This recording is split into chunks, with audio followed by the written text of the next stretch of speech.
Cold weather can spell danger for our furry friends, even if you think their coats give them built-in protection. Our resident veterinarian, Dr. Debbye Turner Bell, is here with some great new products to help keep our puppies warm. Good morning. Good morning. What temperature ranges are we talking about? Because last week across the United States, it got cold in places where people are really not used to it. Chilled to the bone. If you have a dog that lives outside, like hunting dogs, working dogs, agility dogs, when it hits freezing, 32 degrees Fahrenheit, they need to be sheltered from the wind and the inclement. So they need a dog house, or they need a covered and insulated kennel, or you bring them into the garage. When the temperature drops down below 0, then they need to be in a climate-controlled environment. They need to be in a heated environment. 0 is really, especially for working dogs and that kind of thing. Absolutely. They need to be in a facility that has heat. Are there some specific kinds of dogs that people should really be aware of that are going to be affected by really cold temperatures? There are some pets that are more vulnerable, and they are the very young, like we have a 9-month-old puppy here, the very old. Neither one of those on both sides of the spectrum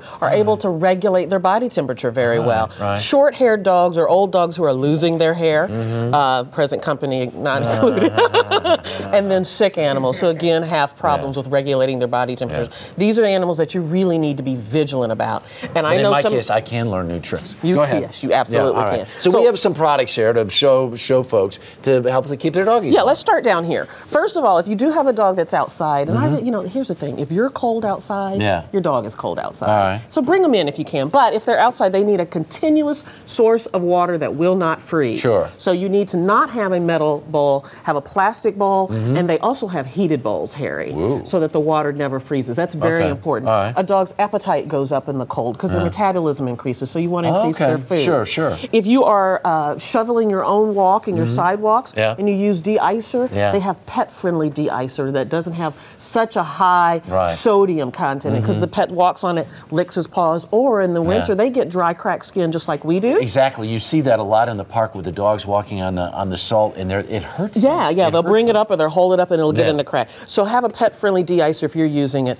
Antifreeze, a lot of people flush out their own radiators in the winter. And ethylene glycol, which is the antifreeze most of us use. It's poison. It's poisonous. Can kill a dog within 24 hours. They have a less toxic form. You've got to watch out. If there's any sense that stuff is leaking in your garage. Clean it all up and keep it away from the animal where they can't get from. Bad news. All right, a lot of people roll their eyes when it comes to clothing and sweaters. We have Wally Price here coming in, and Wally's wearing a sweater. I put a sweater on Wally. Wally's 6 months old, Dave, is that right? Just about 6 months. This is Dave's new adopted dog. Yes, and he's a dog. He can already sit and down. He did that for me, which was great. But again, if you have a young dog, a sweater is not a bad idea.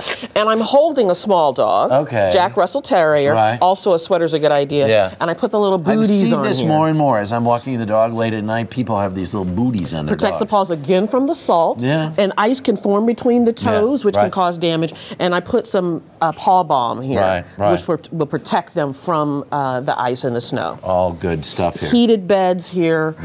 Dog houses need to be up off the ground, insulation in them, and away from the northern wind. Way to go. All right.